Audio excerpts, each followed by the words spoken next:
વિદ્યાર્થી મિત્રો, આજે ધોરણ 7ના ઇંગ્લિશનું યુનિટ 2 એને આપણે આજે શીખીએ છીએ. Unit 2, how many did you. અહીંયા તમને પાઠની અંદર એક ચિત્ર આપેલું છે, બર્થડેનું ચિત્ર છે.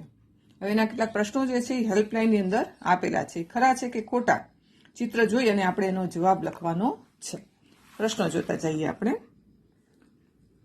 This is the picture of garden. તો આપણે જોઈએ તો ગાર્ડનનું ચિત્ર નથી, એટલે કે ફોલ્સ, એટલે એફ કરવાનું છે. The birthday boy was in the middle. Birthday boy વચ્ચે છે, તો કે હા, એટલે એને સામે ટી એટલે ટ્રુ કરવાનું છે. The cake was not cut. Cake હજી કપાયેલી નથી, એટલે એને સામે આપણે ખરું એટલે ટી કરશું. There were 4 friends in the party. 4 મિત્રો છે પાર્ટીની અંદર, તો ફોલ્સ કરશું આપણે. 5 દેખાય છે ત્યાં, એટલે એફ કરશું ત્યાં.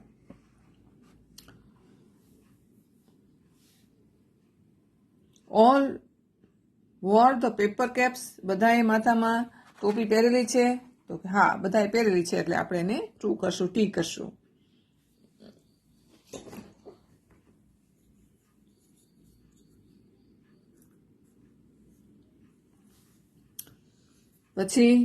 પછીનો પ્રશ્ન છે છઠ્ઠો. The cake was on the chair.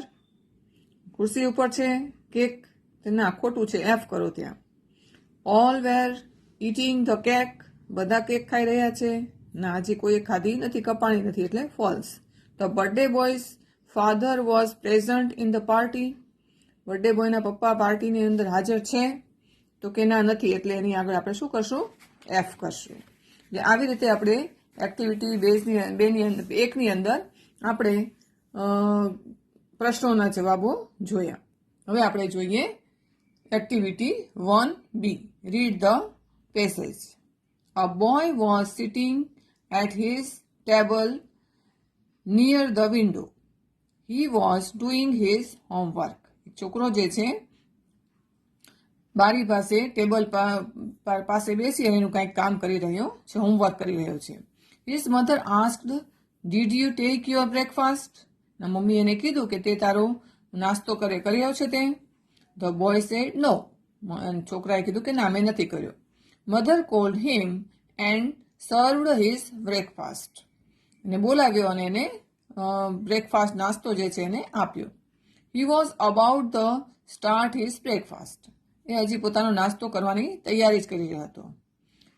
He was then a beggar came to the door. હજી શરૂઆત કરવાનો જ હતો, ત્યાં એક દરવાજા ઉપર એક ભિખારી આવ્યો.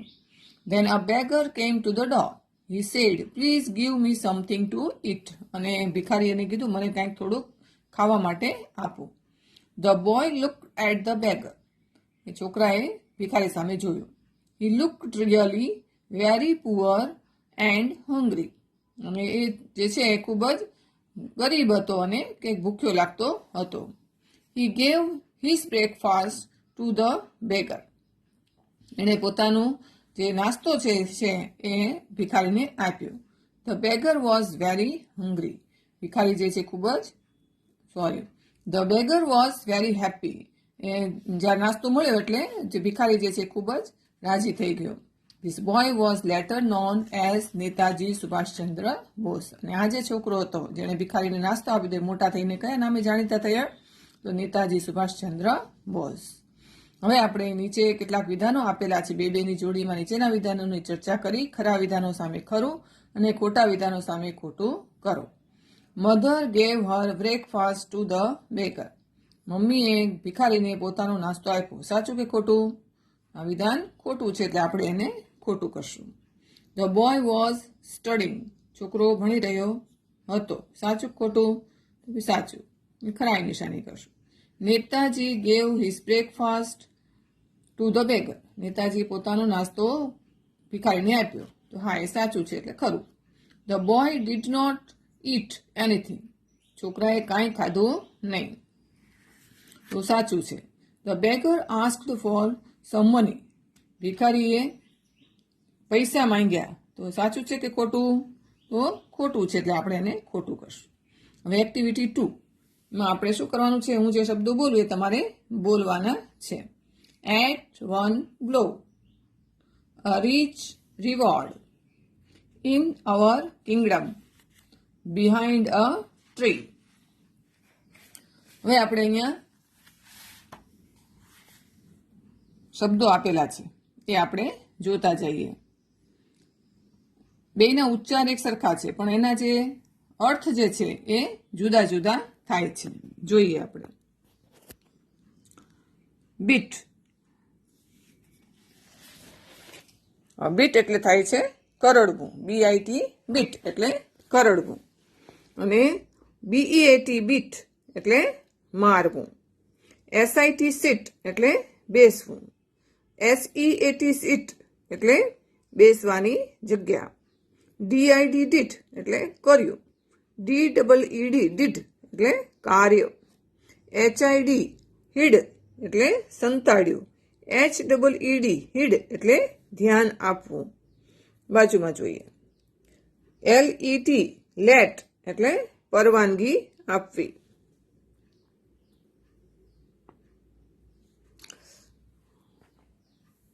LATE લેટ એટલે મોડું.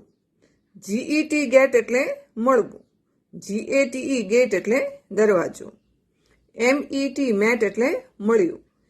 MATE મેટ એટલે સાથી. FED ફેડ એટલે ખવડાવ્યું. અને FADE ફેડ એટલે ઝાંખું પડ્યું. બાજુમાં જોઈએ. MET મેટ એટલે મળ્યું. MAT મેટ એટલે ચટાઈ. DEAD ડેડ એટલે મૃત જે મરી જાય છે ને કહેવાય. DAD ડેડ એટલે પિતા. HEAD હેડ એટલે માથું. HAD હેડ એટલે હતું. SET સેટ એટલે ગોઠવ્યું. અને SAT સેટ એટલે બેઠું. એટલે આવા સમાન ઉચ્ચારવાળા શબ્દો જે છે એ બોલીએ ત્યારે એક સરખા લાગે પણ એનો અર્થ જે છે જુદા જુદા હોય છે. એટલે આ શબ્દોના અર્થ પણ તમારે લખવાના છે. હવે આપણે એક અહીંયા સરસ મજાની વાર્તા આપી છે. આપણે વાર્તા જોઈએ છીએ.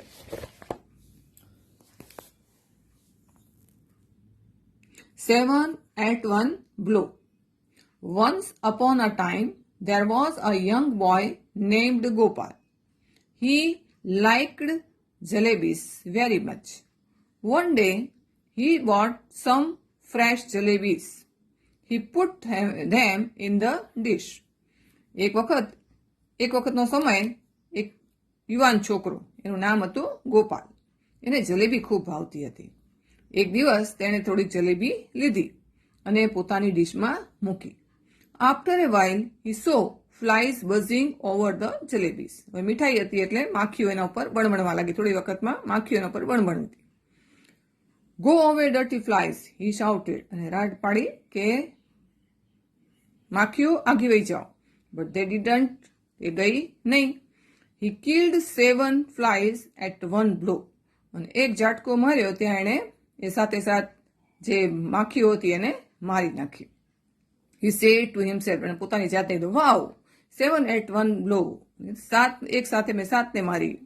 આઈ એમ વેરી બ્રેવ. હું ખૂબ બહાદુર છું. હી મેડ અ બિગ બેલ્ટ. અને એને કંઈક નવું બનાવ્યું. હી રોટ 7 at 1 બ્લો ઓન ઇટ. અને બેલ્ટ બનાવ્યું અને એના ઉપર એણે લખ્યું કે પોતે એક જ ઘામાં 7 માર્યા. The king heard about Gopal. અને રાજાએ ગોપાલ વિશે સાંભળ્યું. He called him and said, Gopal you are a brave boy. એણે ગોપાલને બોલાવ્યો અને એને કીધું, ગોપાલ તું ખૂબ જ બહાદુર છોકરો છે. Did you really kill 7 at a blow? તે ખરેખર એક જ ઘામાં 7 માર્યા? Gopal said yes your majesty I did. ગોપાલે કીધું, હા રાજાજી મેં એવું કર્યું છે. The king said you know there are 2 cruel giants in our kingdom. એ તને ખબર છે કે આપણા રાજ્યની અંદર એક બે ખૂબ જ ઘાતકી રાક્ષસો છે. they trouble people. અને લોકોને હેરાન કરી રહ્યા છે. there is no one to catch or kill them. કોઈ એવું નથી આપણા રાજ્યમાં કે એને પકડી શકે કે એને મારી શકે. Gopal asked, did anyone try to catch them before? ગોપાલે કહ્યું, પહેલા કોઈ એને પકડવાનો પ્રયત્ન કર્યો? The king replied, yes, many people tried. રાજાએ કહ્યું, હા ઘણા બધા લોકોએ પ્રયત્ન કર્યો. but they failed. પણ એ બધા કામ ન કરી શક્યા. You are brave. તું ખૂબ બહાદુર છું. You killed 7 at a time. અને તે તો એક ઘામાં 7 માર્યા છે. The giants are only 2. અને જે રાક્ષસ જે છે કેટલા છે? ફક્ત 2 જ છે.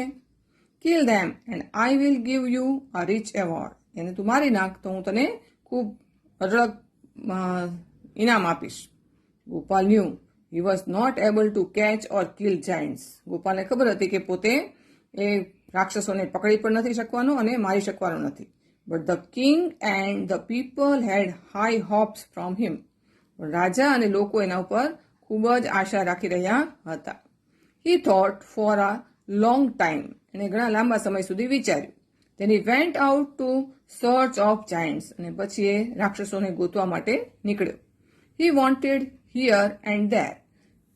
he wandered here and there. એ અહીંયા ત્યાં ખૂબ જ એને તપાસ કરી. he roamed in the mountains and valleys but he failed. અને એ પહાડ પર્વતોમાં ખીણોમાં બધે ફર્યો પણ તેને બધે નિષ્ફળ રહ્યો. After some days he was going through the forest. થોડા સમય પછી એક જંગલમાંથી પસાર થઈ રહ્યો હતો. હી સો ધ જાયન્ટ્સ ધેર. અને તેણે ત્યાં એ રાક્ષસોને જોયા. દે વેર અંડર અ ટ્રી. તે ઝાડ નીચે હતા.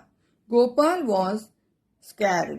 ગોપાલ જે છે એને જોયું. He said himself, oh the Giants are really huge. જોયું અને પોતાની જાતને કહ્યું કે આ તો રાક્ષસો ખૂબ જ વિશાળ છે. દે લુક ક્રુઅલ ટુ. અને ખૂબ જ ક્રુઅલ એટલે કે ઘાતકી પણ દેખાઈ રહ્યા છે. ધ ટાસ્ક ઇઝ રિયલી ધો જે I can't fight with them. કે જે કામ જે છે એ ખૂબ જ અઘરું છે, હું એની સાથે યુદ્ધ કરી શકીશ નહીં.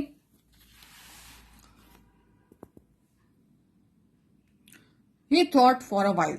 અને થોડીક વાર એને વિચાર્યું.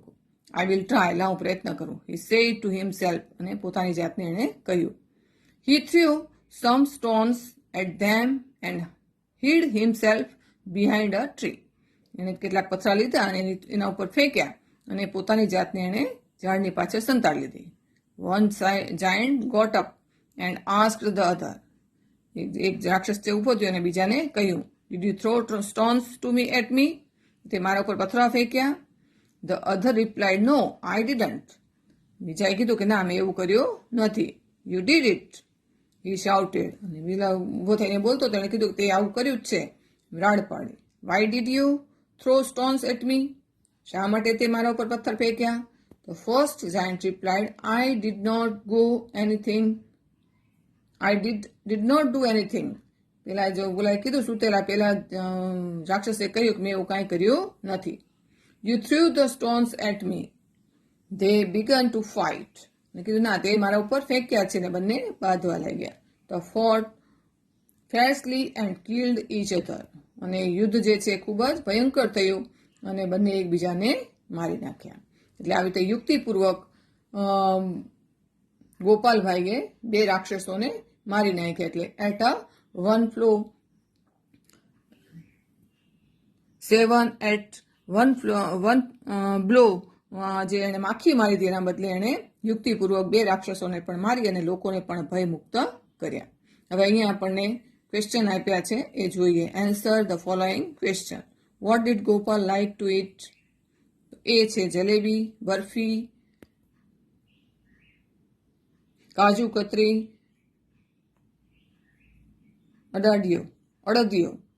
તો શું છે, શું ભાવતું હતું એ છોકરાને? જલેબી. એટલે જલેબી ઉપર ખરાઈ નિશાની કરવાની. બીજો પ્રશ્ન છે which insects were buzzing over the jalebi. Jalebi ઉપર કયું જંતુ ફરતું હતું? એન્ડ્સ, ફ્લાઇઝ, મોસ્કિટોઝ કે હની બીઝ. તો ફ્લાઇઝ. એટલે બી ઉપર તમારે ટીક માર્ક કરવાનું છે. ત્રીજું હુ કિલ્ડ ધ જાયન્ટ્સ. કોણે માર્યા રાક્ષસોને? The king, the Gopal, a lion. They killed each other. બંને બાંધ્યા અને બંને એકબીજાને મારી નાખ્યા. એટલે the each other. Was Gopal brave or clever. How can you say that. હવે આપણે ગોપાલ જે છે એ ખૂબ જ બહાદુર હતો તમે કેવી રીતે કહેશો? એના માટે અહીંયા આપણે જવાબ લખવાનો છે. Gopal was clever because he played a trick to make the 2 giants fight with each other. In this way, the giant killed each other. આવી રીતે ગોપાલે જે છે એ ટ્રીક કરી અને જાયન્ટ્સને માર્યા. પછીનો પ્રશ્ન છે, વાર્તા આધારિત નીચેના વાક્યો વાંચો અને યોગ્ય ક્રમમાં ગોઠવી આપેલા ખાનામાં તેનો નંબર લખો. વાક્યો જે છે આડાઅવળા મૂકેલા છે, તો એને તમારે યોગ્ય ક્રમમાં ગોઠવવાના છે. The king asked Gopal to kill the giants. બીજું વાક્ય છે, Gopal killed 7 flies at a blow. ત્રીજું વાક્ય છે, ધ જાયન્ટ્સ ડાઇડ. ચોથું વાક્ય છે, the giants fought with each other. પાંચમું વાક્ય છે, Gopal threw some stones at the giants. એમાં વાર્તામાં જે પહેલું વાક્ય કયું આવશે તો છે બીજું વાક્ય છે એની સામે પહેલું કરવાનું છે કે Gopal killed 7 flies at a blow. એ પહેલું છે એટલે કૌંસની અંદર એકડો કરો. પછી બીજું વાક્ય પહેલું જે છે તે the king asked Gopal to kill the Giants, એટલે બીજું વાક્ય આવશે એની સામે બગડો કરો. પછી ત્રીજું વાક્ય જે છે, પાંચમું વાક્ય જે છે એ ત્રીજું આવશે એટલે પાંચમા વાક્યની સામે ત્રીજું કરો. ચોથું વાક્ય ચોથું આવે છે અને ત્રીજું વાક્ય પાંચમું આવે છે. વિદ્યાર્થી મિત્રો, અહીંયા તમે સરસ મજાની વાર્તા જોઈ. તો તમારે આવી જ રીતે વાર્તાઓમાં પણ વાર્તા આખી વાંચી અને એના ક્રમ તમારે ગોઠવવાના હોય છે. આવજો વિદ્યાર્થી.